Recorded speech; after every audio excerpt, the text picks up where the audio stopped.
Support the Amigos podcast and keep the Amiga goodness flowing for just $1 a month. Visit our page at patreon.com/AmigosPodcast.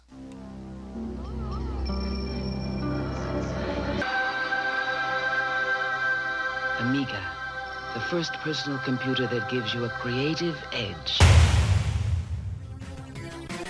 Amigos, the podcast about everything Amiga.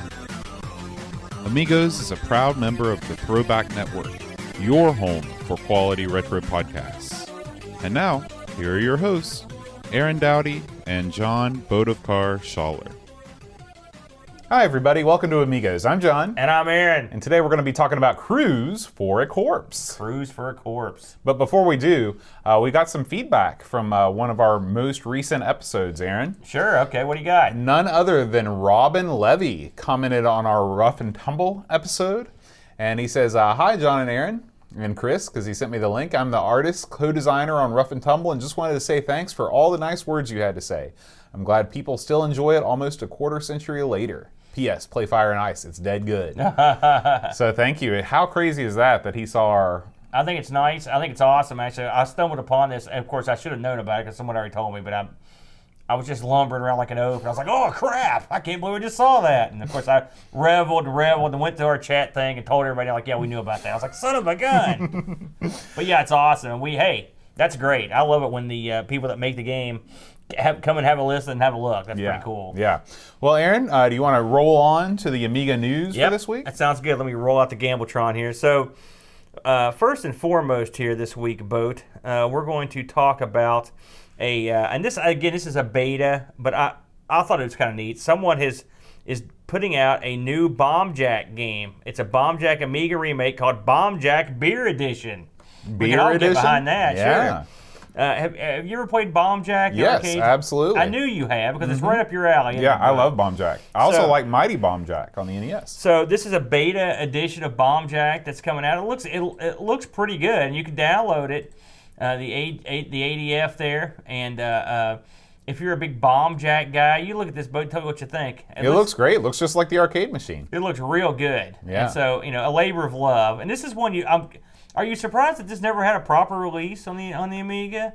I am surprised. Yeah. This is another one of those games that I like. I like single-screen platformers that take you around the world. Pang is like that. I know you've never played Pang. I have played Pang now, yes. Okay. And City Connection, which you don't like, but I like. But games that take you, various locales. I really like that. Yeah. So, again, this is in beta, but for beta, hey, it looks okay, doesn't it? Yeah. Not too bad. So, we'll keep an eye on this, and when it's formally released, we will let you know. But again, you can pretty much grab it right now and have a go at it. Our good and dear friend Chris Folds shared with us a news item. Golden Wing, the Best Amiga Game Award winner at the Capacitor Party 2017, gets a final release. Ooh. Now, I have not looked at Golden Wing, so we're going to have a quick look at it now. I like the name. It's a... Ironically, it looks sort of like it's got a little bit of an asteroids feel to it. The ship has no momentum, though, which would make it a lot easier to drive. This thing turns on the dime like Automan's car, if you're familiar with that show. I like the background, this is some twinkling. Oh, now we get into some actual factual this is like Super Stardust sort of thing, too. Yeah, I like the ship, too. It's got a steampunk sort of thing going. I kind of like the explosion. This looks pretty solid, but we may have to have a look at this in the future. Yeah. Hey, congratulations. It says here that this was coded by a fellow named Fernando Cabrera, and the graphics are by Tony Galavez, and the music by DJ Metune and Estrak. Ooh. Pretty good. Yeah. I like that. I wish I had a cool DJ name. Well, maybe we'll leave that up to the listeners. Well, you're a music guy. What is Aaron's DJ name? Yeah, help me out. Help me out, everybody. So let's roll seamlessly into the site news. I'm seamless. Because, hey, at Amigos, if we can't find the news, we'll just make our own darn news or have the brain trust go to work. And that brain trust has been fully in force this week. Let's talk about the man, the myth, the legend that is Gary, the huckster. He has put out 3 different videos this week of him tricking out his Amiga 2500. As I mentioned to the Huck, I've never actually physically touched or been near a 2500 my whole life, and I'm sure you haven't. No, I haven't. No. They are neat little machines, and the Huck is going to work. He's adding all kinds of crazy stuff. He puts a Picasso card in. He puts a bridge board in. I used to have a bridge board, which if you're not familiar with the bridge board, it lets you run PC stuff on your Amiga, which actually there was even you could actually use software to do that, but the bridge board added a proper processor and gave you a lot of options that a PC would have. I used to tell my buddies, this is so silly, but everyone when they're younger, they brag about their computer, right? And I'd tell my buddies, like, listen, I'm not buying any computer that I can emulate with a floppy disk. And they'd all be like, oh, there's a Cuts burn. like a knife, yeah. And then they rolled up and said, look, I'm playing X-Wing. I was like, son of a... And that was the end of that. But still, I had a couple weeks of good times there. Let's talk about a crazy talented individual here. The brutal one. Brutal Barracuda. Video churning machine. I love his style. He's put out one that I think he surprised a lot of people with this one, Boat. 40 Amiga isometric games. Now, if you were going to tell me how many isometric games does the Amiga have, I would not have answered 40. Absolutely. Now, because that's sort of, when I think of isometric stuff, I think of like the Speccy or the Amstrad, those things. The 8-bit systems. I do not think of the Amiga. Now, I know there are some, but I mean, I give the guy credit. And this video is getting a lot of action because I think people are baffled at this number. And of course, it's done in the brilliant way that Brutal Barracuda's been doing this latest round of videos with the countdowns. I just love it. I love it. It's easy to watch. You can skip right over stuff you don't want. There's a timer. It's just great. It's great. Kudos to the Barracuda, who is a video genius, I might add, when it comes to this sort of stuff. Let me see if we've got anything else here I want to talk about, Boat. I think that may... Oh, I'll mention it. Me and the Boat put out a video this week that's actually got a surprising amount of attention considering what it was. We had a look at Another World on the 3DO. And this has been, we filmed this quite a while back, wasn't it, Boat? And it languished. But I hesitated to release this video because I was so bad at the game, just horrible at this game. I was embarrassed how bad I was. And of course, the second I posted, some dude called me out on my foreplay. And I'm telling you, I haven't played the game for a while. Plus, the 3DO version's got a different vibe to it. And also, that morning, I'm sure there was something wrong with my hand. I think I sat on it or something. That's what happened. It wasn't bad play. No. And when the camera wasn't on, Boat was playing all his bad games. That was part of it, too. So anyway, if you want to watch me and Boat fumble around like idiots and use stage codes to get the places you can go when you can't get past the first stage, then this is a video This is for you. But I will say, it does demonstrate that and this sort of plays into what we're talking about today in a weird way, but this shows you what the true power of the 3DO was to render a beautiful 2D game. And if it was used correctly, some of the scenes that are just breathtakingly gorgeous, they trump the Amiga in terms of the way they look, and they trump pretty much everything. I mean, I don't think I saw one that looked better than 3DO version. What about you? But saying? Yeah. So overall, it's worth checking out just to look at the pretty pictures. Right. One last little item. Two things actually. If you haven't been checking out our sister show, ARG Presents. We have out right now, we took a look this week, the Retro Roulette Wheel chose for us to look at ColecoVision games, and we looked at Ladybug and Smurf. So if you have a inkling to get down to funky with Smurf and Ladybug, there you go. We have a lot of fun with that show, and like I said, it gives us an outlet to play some other system games, and so it's something we do on and off. So that one's out right now, and then we just wrapped up another one that'll be coming out this coming Wednesday.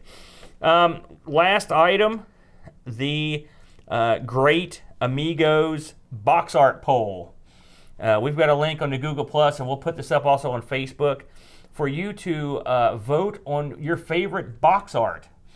And this just kind of sprung out. Do you remember who someone put this up? And you're a real somebody. wizard. Yeah, somebody. One of the brain trust. Yeah. Now that I've mentioned it, I feel like a jerk because I can't remember who it was. But kudos to them. And we will give them full credit when I figure out who it is. But they've put up this little poll here, and there's a lot of good choices on here. Plus, you can add your own choices.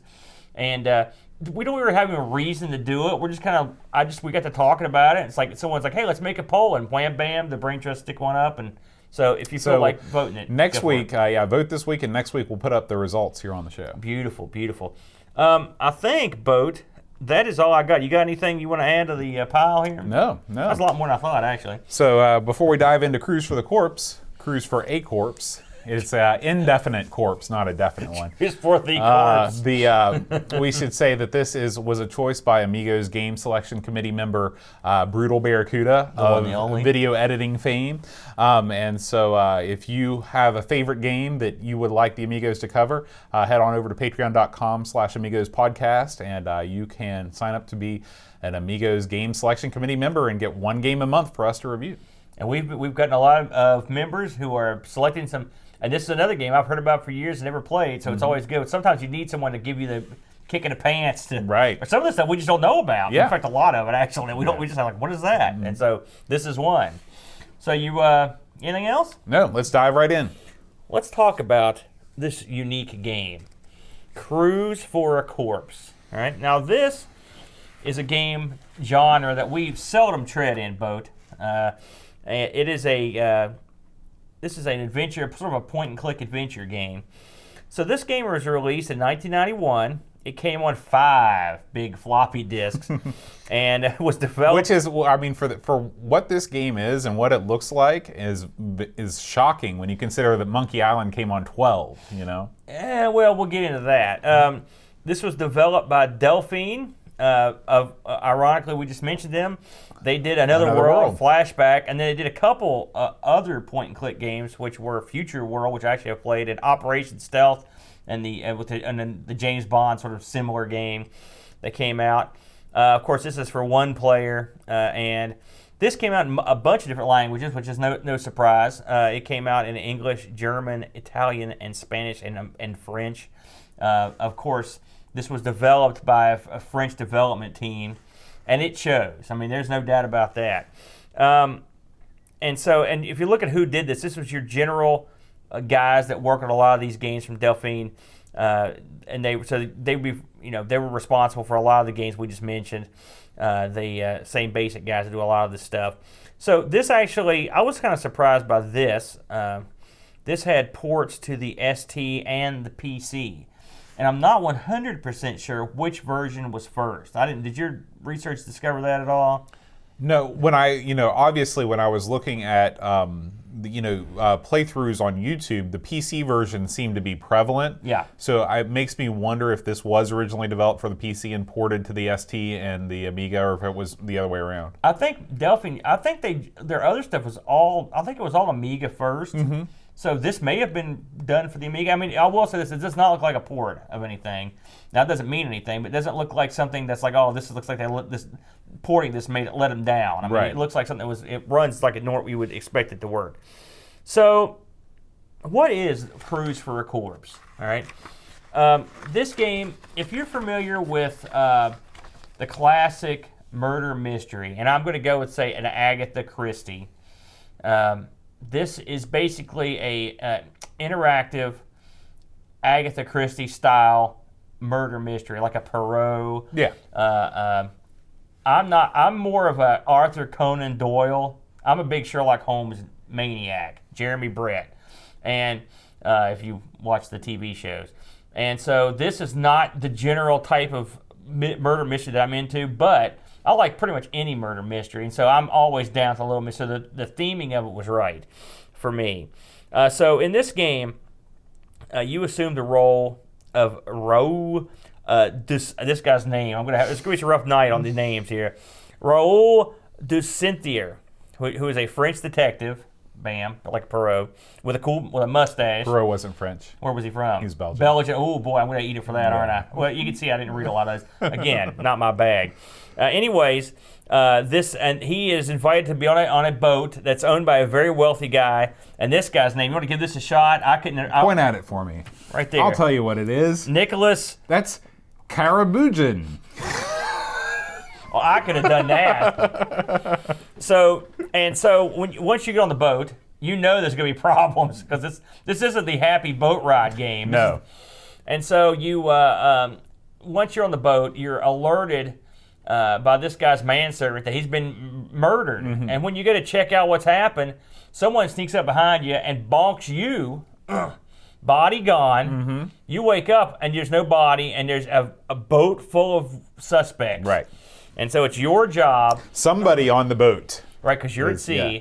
and it's your job to go out and find out what's going on. The game is very beautifully rendered. I will say that it's unusual in a lot for a point and click game is in that there's depth to it, and they use a system that I'm assuming this is sort of the same kind of thing that they would use in to render some of the stuff in flashback, where your detective can walk.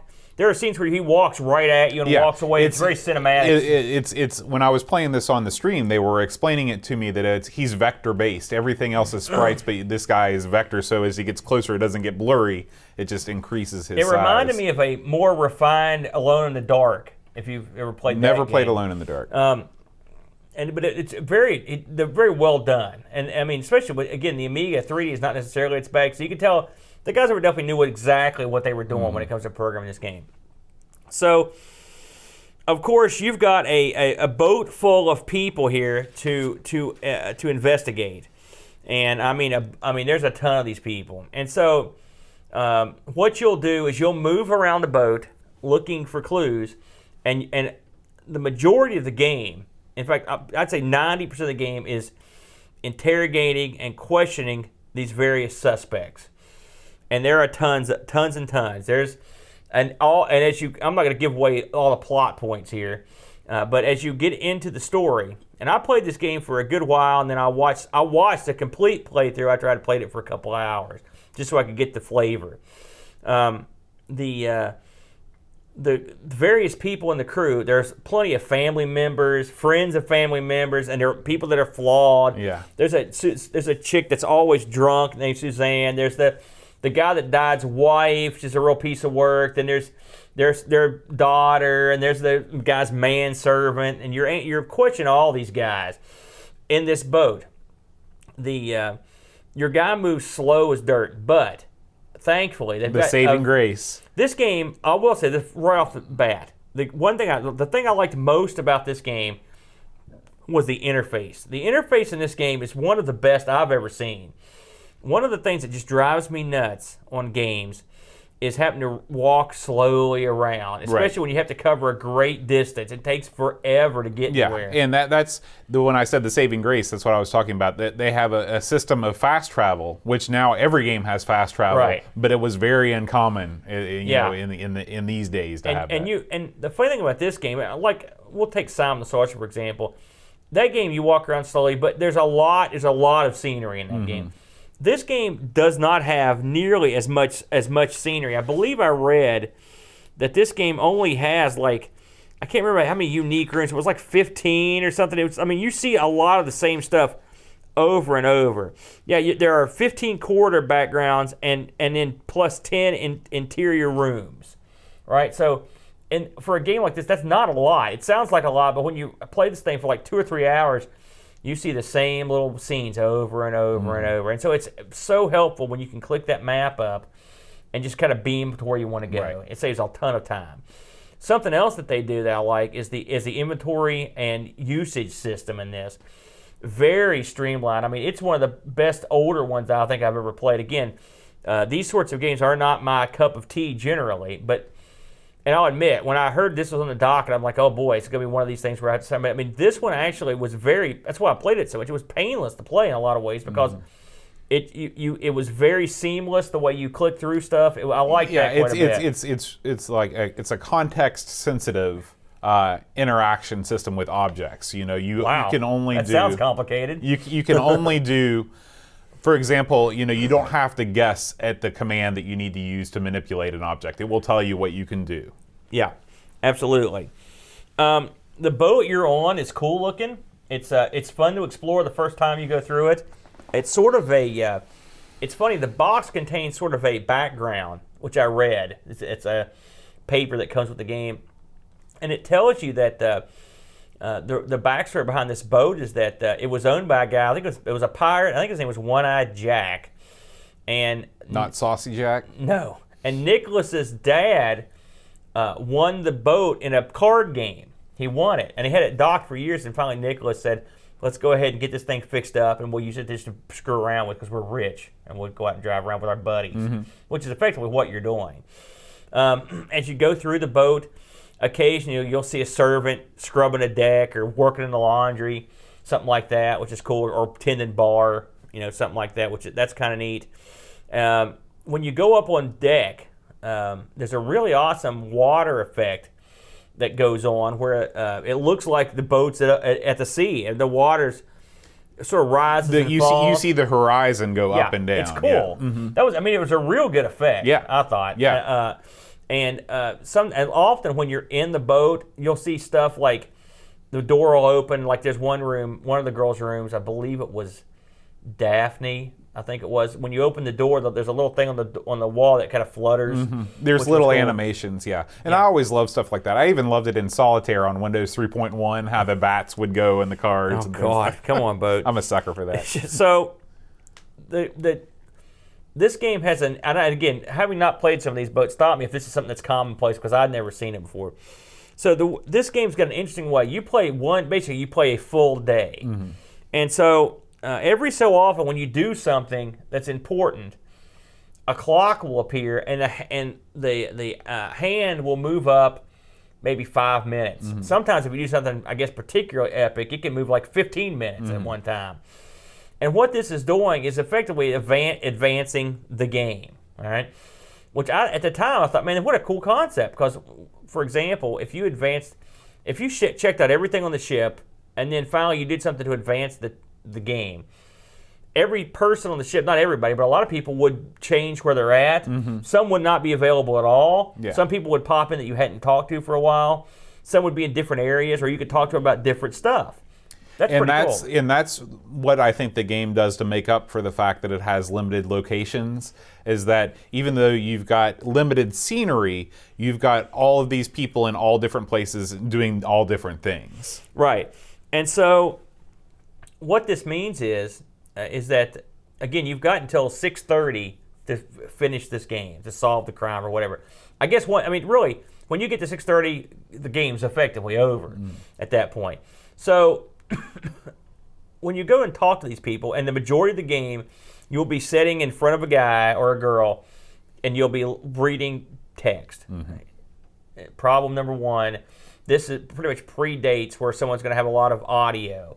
And it would be awesome if they had a version of this that had all the audio done by actors, but you have to read it all. We're very far away from that bums. in this. Yeah. In this. Well, I mean, really, that would be not that big a deal. I mean, this is another game No, you could probably remake. there were, but I mean, like that didn't appear in games for like yeah. more than 15 years after this. Well, I don't know about that. At 15 years. Yeah, think about when was the first fully voiced role-playing game? You don't know, but I do. What was it? It was Oblivion. Or no, it wasn't even Oblivion. It was like Skyrim. I mean, those games were a lot more epic than this. It wouldn't be that. But I mean, I can't think of any role-playing game that was fully voiced. What about something like Seventh Guest? That had audio. That didn't have that didn't have trees like this game has. Well, the difference is this has so much audio. It would be a lot. Yeah. I mean, because when I say you're going to be reading, it's novel time. Yeah, gang. that's there's a whole genre of games called visual novels. Yeah. And that's really what this is. This is the game that's most closely analogous to this, I think, is the Phoenix Wright games. Have you ever played any of those? You mean the attorney ones? Yeah. I've never played them. I've seen them being played. This is very similar to a Phoenix Wright game. On a ship. I'll take your word for that one. So you go around and you interrogate these people. When you come up to them and click on them, you get a series of topics basically, and you could ask them, like, let's say I want to talk about Fabini or Suzanne or any of the number of characters in here, Julio. You can pick their name and say, what about, and it'll give you another subtree. What do you know about Julio? And they'll say, oh, I don't know anything about Julio. Or they'll talk about Julio. Julio's a shifty bum or whatever. And you can. This is the flaw number one with the game. You can go through and ask everyone that's available every question, all right? And you can do that to everyone that's available, and then you'll finally find someone that when you ask them a question, you'll click forward, okay? Then you pretty much kind of have to go back and ask everyone all those questions again. Right. Because as evidence appears or as the time changes, their answers may trigger something that wasn't triggered before. Yeah. And so You spend a lot of time backtracking from one character, to get the story to advance, and then just going back and doing it all again. and to fill it in can the be blanks. frustrating. Like I said, I got a couple hours in, and I know this was the walkthrough I saw solved this game in right around 3 hours. All right, and I think I saw another one that was even quicker. So I mean, you could probably whiz this thing pretty quick. But I was doing what I know about these types of games: is pick up everything, manipulate everything, ask everyone everything, and so. I got irritated when I couldn't advance the clock sometimes. You also have to do stuff with your inventory and pick certain things up. Like I'll tell you one thing in this game: if you like hidden pieces of paper, this is the game for you. They got paper on the ground. They got paper stuck in Bibles. They got paper stuck in music boxes. There's papers everywhere, and you're reading these things over and over and over. But a lot of times you need certain pieces of evidence. There were a couple things I just had to go and get a walkthrough because I didn't know what I was doing wrong. And this isn't the worst game I've seen, like really obscure crap, but it's close. And then what really makes it compounds the difficulty is that some things you need to advance won't appear until you've done something else. Right. And they'll be in a place you've already looked at. And that's the nature of these games. Again, it's just like Phoenix Wright. I kind of break this off. This is different than a game like King's Quest or Leisure Suit Larry or something where there are puzzles in this game, but puzzles don't constitute the majority of what you spend your time doing. That's true. It's not puzzly at all. Right. There's a thing like you have to manipulate a music box. You have Yeah. to turn it and to get a piece of paper to come out with a key. But And there's one bit where you have to put books in a certain order to open a secret and door. those things are very well animated. I mean, they zoom in and they're very nice close-up drawings of these things. But the majority of this game is you're an investigative detective. That's what you are. I will say something we should mention is the little cinematics that occasionally pop up. The majority of this game, you are walking around and you talk to these people. When you go in, they're animated, but they're not, for the most part. I mean, the one thing I like is that the guy's manservant. He's working out, and the scene of him lifting the weights. I had to say, I laughed. Did you see what I'm talking about? I can't He's remember in his that. crummy room and he's lifting weights, and before when you come up to a person, they just look like you do on the screen, and then it zooms in, and you get a full-sized, beautifully drawn rendition of them. And they're animated, and they react to you, and their facial expressions change, which is super nice. This is probably the best game from this time period. Those close-up animations, I can't think of any game that looked better. It's awful good. Yeah. There's a scene where you look through a porthole, and there's a scene that goes on behind that's real well done. There's some awesome scenes where, there's one scene where it shows how these two people met. I'm not going to mention it because it'll give something away, but. There are flashbacks, and it animates the flashbacks. Yeah, it's very really well done. cool, the way they do it, and I love that. I mean, art-wise, this is at the top of the food chain, in my opinion. I mean, I don't think there's much that's going to look like, we love the Cinemaware stuff, and it's well done, but this, really, in a lot of ways, just blows away the art on those. A lot of ways. Well, I mean, there are every some. way. Oh, no, there are There's some nothing there. in any Cinemaware game that looks anywhere good as anything in this game. I know you like Cinemaware, but them's I the think facts. the Three Stooges, the beginning of that, the opening stuff, there's a really The way they beautifully shuffle drawn. across the screen like that's not They animation. shuffle. Listen, I'm not going to fight with you, but everyone knows you're wrong. But this is beautifully done. Now, aside from what we've mentioned about having to trigger stuff, some things are really tough to find. I had a heck of a time. It's one of those. They've got a name for these things. Where you It's like pixel hunting. Pixel hunt. That's it. You're on one. Now this game again, I've played much worse. This wasn't like the Zool of these sort of games where you pick up like a million things. But when you need something, you need it. And some stuff's hidden in real part of past where I got, there was stuff like hidden in laundry and people's pockets and stuff. It's like, man, how did you ever? Yeah, and there is, I mean, just like there's dialogue trees, there's also trees of item like pick up the coat, examine the pocket, put your hand in the pocket, Right. you know. Even opening a letter, they probably went one or two trees too far. Yeah, Just, I if you agree. click on the letter, just read I think it. that's one of the major faults. Of Yeah, this I game. mean, if you're going that far into it, your patience is probably pretty good. Yeah. You know what I'm saying by that point. Again, the boat is well done. One thing I did not like, and this is a shortcoming I think could have been easily remedied, is I thought the music was annoying. It was okay the first time. There are certain parts of the ship that you go that this kind of 20 speakeasy music kicks up, and it was okay. I think it's just because you don't like jazz. No, listen. Don't tell me that music didn't get annoying the fifth, sixth, seventh time you heard it. But you're never really in a place for that long to where. Well, you know, I'd like a little bit. Really, I'd like more music. Yeah. A lot more. I would appreciate having something playing when you're walking through the ship. Now I realize that since you can fast travel, it might not be completely necessary, but maybe like a jaunty pirate tune or something like that. Pirate tune. Is that when you take over the ship and start going to? You're like One-Eyed Jack again. I read that there were no action parts, save for one thing, which I never saw and I didn't come across. Was that apparently there's some way you can get into a fist fight? Did you come across that? I didn't see it in the walkthrough that I watched. It didn't happen to me during gameplay, so I don't know how that goes. Now, more positives, because this is your classic insult sandwich, or the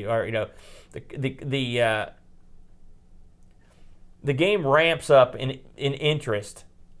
And the clock helps, because that clock when you're at 4:30 or 5 or 5:30, you're like, man, Something's I know gotta when happen this is soon, going to yeah. end. And at that point, and I have to say again, I could never have beat this game in Amiga. I don't have the brain for it, but I enjoyed. At first, I was like, man, this is taking forever. This is kind of lame. But when you really watch and get into it, especially if you're playing, I'm sure it's much more fun. The story is actually pretty good. Yeah, and that's what I found. This boat is full of some of the shiftiest, most conniving scumbags. Again, it's very much like an Agatha Christie novel in that regard. And one thing I'll say about the detective here, like, he has no qualms about using your weaknesses against you. There's one bit, there's a chick on the boat that's always liquored up, right? And so he'll go up to a talk to her. She's like, I don't feel like talking. So what does the detective do if you know what you're doing? He rolls into the bar, takes a glass and a bottle, goes out and goes, here you go. And she's like, oh, thank you, man, I'm ready to talk. And it just gets her liquored up. Also, when she's passed out, and even when she's not, if you're not there, you've got no qualms about just rolling through someone's stuff. Like, go in their room, look through their stuff. No problem. Or search their body or whatever. That said, this guy gets irritating when you're trying to pick something up, but he don't want you to do it. I always hated that in games where they won't. I don't want to do that, or I don't need that. It's like, come on, that looks good. No, I don't want that. It's like, and he was not getting stuff that I thought was really good.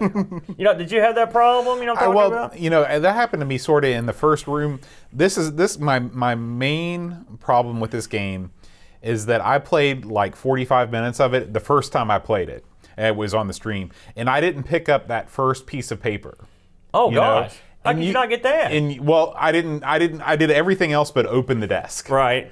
And so I wandered through the ship. You can go anywhere, you can do whatever you want, and nothing will happen. And I got so frustrated. I wish that something would have popped up and been like, maybe you need to go back to the room. There might be something that you missed, because if you don't trigger that one thing, then the game is just totally closed off to you. Yeah. I will say the characters in this are totally unique. Again, they would fit on any of the Murder on the Orient Express or Murder by ABCs, whatever that was called, all that stuff. These guys would fit right in.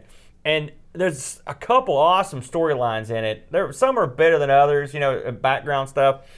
There's an awesome storyline about I don't want to get into it fully, about this girl Agnes and what's happened to her and her heir. I will say the ending, I did not see it coming.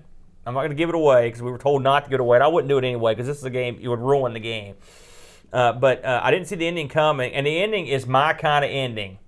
It's like a wrestling style ending, who'da thunk it. The very end scene is your classic investigation scene where you gather everyone that's not dead into the smoking lounge or whatever, and they're all there in a group, and you think you did it. You know, it's awesome. And I will say the very end of the game is the cinematic that they have is more. It looks like they've transitioned to like a Philip Marlowe at the end. They went from the pro to like it just. I mean, not to give it away, but at the very end, it's just you guy sitting at a desk with a drink in his hand, just like looking like just completely destroyed. It's like, and it's like the end. I was like, yeah, that's the perfect way to end this. This guy's like, I went through all that crap. It's like, that was that day.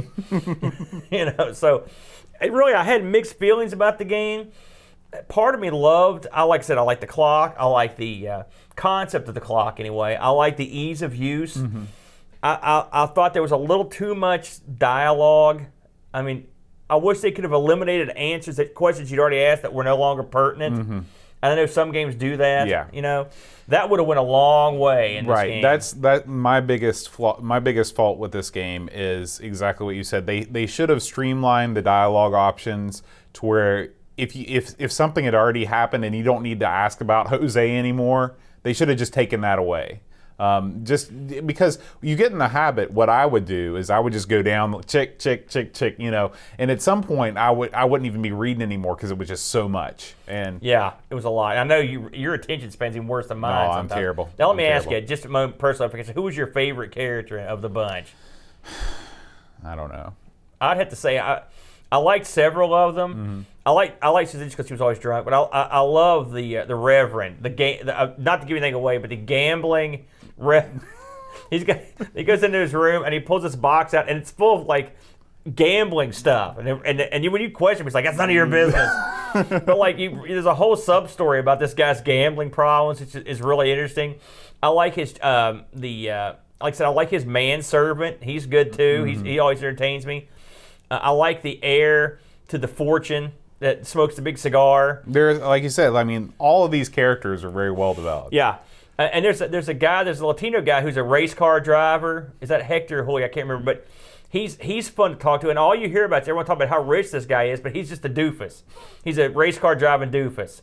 And I like they kind of try to generate his accent, right. in the game, mm-hmm. and they do. It's pretty good. Like, I almost picture this guy's voice in my head. I guess that's one of the things about not having audio. You can sort of make their own voices mm-hmm.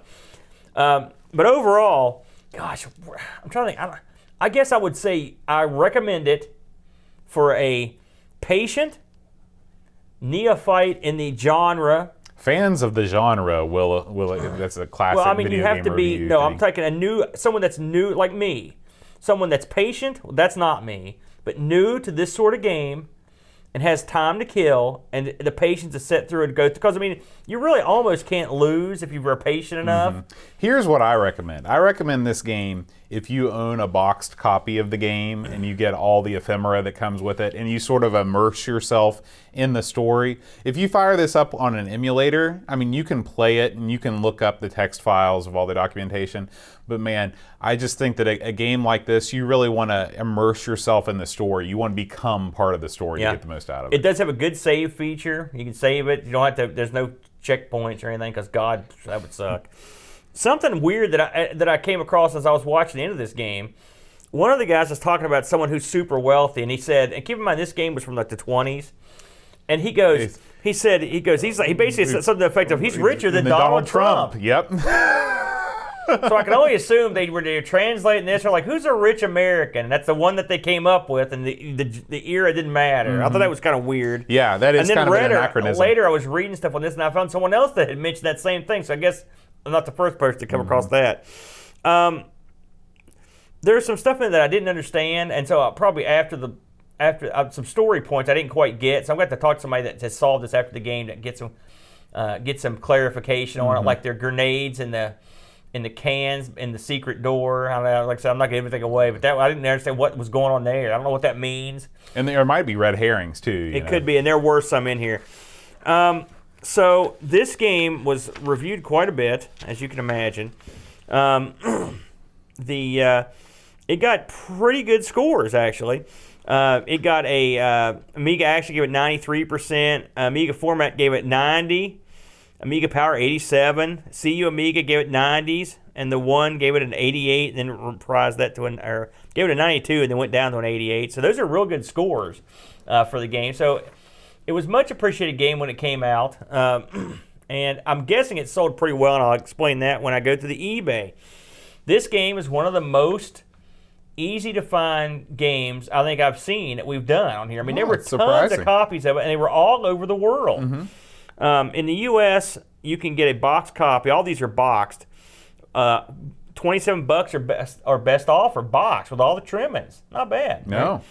Right? If you're in Canada, you can get one for $21 or best offer. Italy, I saw them in Italy ranging from $24 to $72. UK, somewhere between 11 and $25. In Germany, there were $60. And after that, I just stopped counting. I'm like, these things are everywhere. So this game, somebody bought the crap out of it because I mean there were plenty of them out there to get. So if this is one you want to add to your collection, and again, like Boat said, it's got some little goodies that came with it. The box art's cute. I like that. And it's a handsome box, and it's a good addition if this is your bag. If this ain't your bag, you probably aren't going to get into it that much.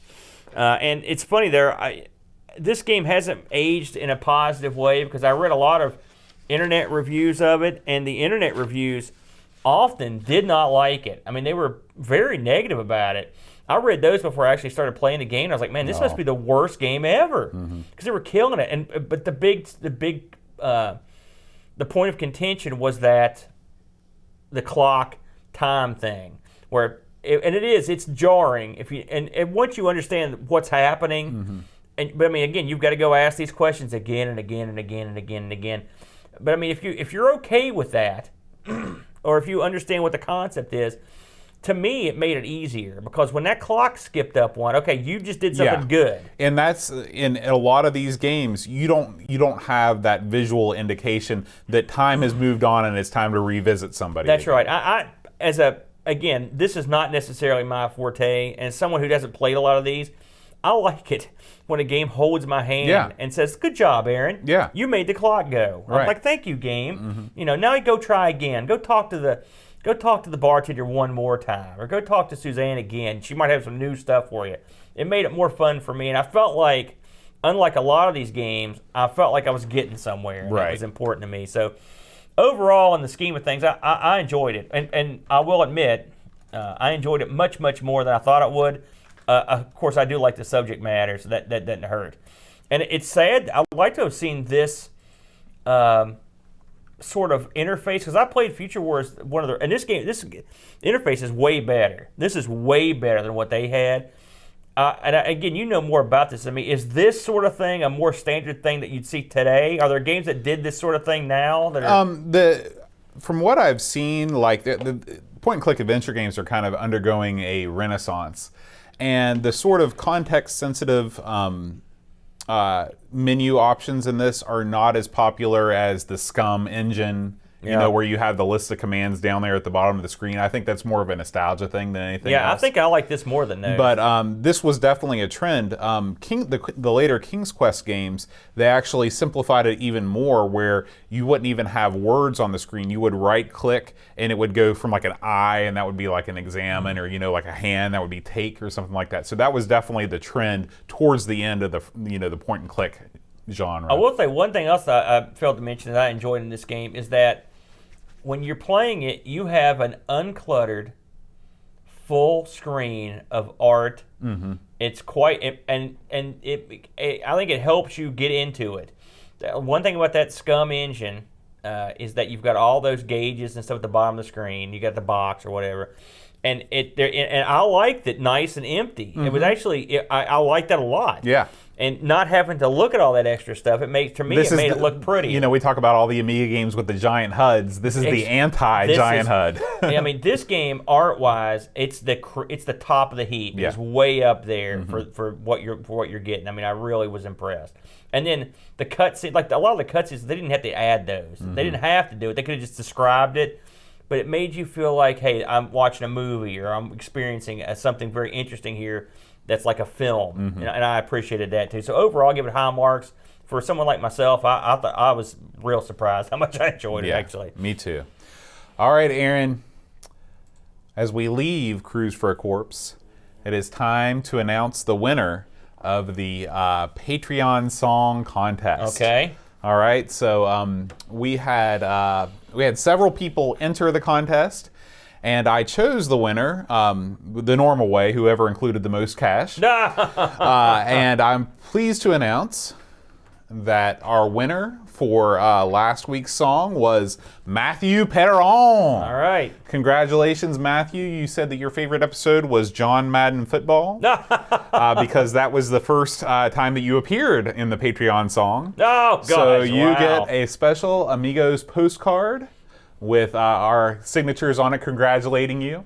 And so, Matthew, congratulations. We'll send that out in the mail. And I want to thank all of the entries. Let's say Edvin Helen, Jason Warrens, Jonas Rulo, Chris Folds, Alan Kebab, and Darren Coles for entering. Did they all get it right, Bo? Everybody got it right. Yeah. Yeah. So it's time, Aaron, for this week's song. All right. Okay. So this is another contest. This is a an new ongoing contest. gimmick, is it? So Okay. Matthew, you are no longer eligible to win, but anybody else, including people that have already entered, you can enter again.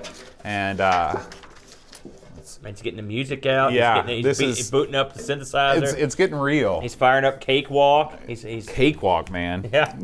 That's how old I am. All right. What I don't know what that is. This is He's got a gimmick. He's got a gimmick. It's a gimmick. That's To what put it's on his called. guitar? Yeah. All right. Here we go. Dan Ross, Leaf Kalan, Alan Kebab, Donald Tyler, Level Lord, John Marshall, Matthew Perron, Ricky the Rocher, Creepy Dead Boy, Vicky CTC, the Slow Norris, Stefan Sargon Mortensen, Edvin Helen, Lindo 75, Christopher Hassel, Ravi Abbott, Chris Folds, Dreamcatcher, Lauren Giroux, Graham Bebke, Brent Dowdy, Lane Denson.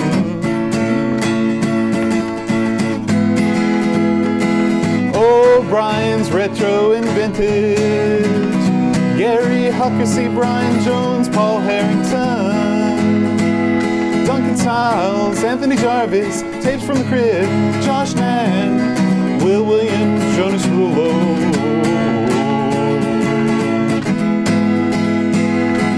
Daniel Bingston, Brutal Barracuda, Darren Coles, Kim Tommy, Humberstad, THT, and Eric Nelson, Jason Warrens, Pixels at Dawn, Kilbjorn Barman, Adam Bradley. I predict no one will get that. All right, so if you know the name of that song, then send it along with your physical address and your favorite Amigos episode to John at amigospodcast.com, and you will win this special customized Amigos postcard. I predict there will be many people that I get have that. no idea what that was. You don't really listen to the kind of music that it's popular with our You crew. should show the people. You should see these notes. He's got them split into verses. I've never seen you. You took more notes on that than you did the show.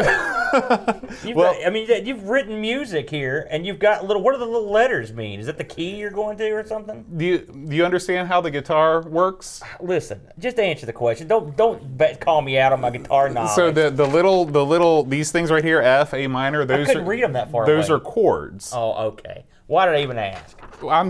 I'm Well, and you had to I'm give me the speechless business. You today. had to give me the business. That's never happened, Bud. What's never happened? You're being speechless.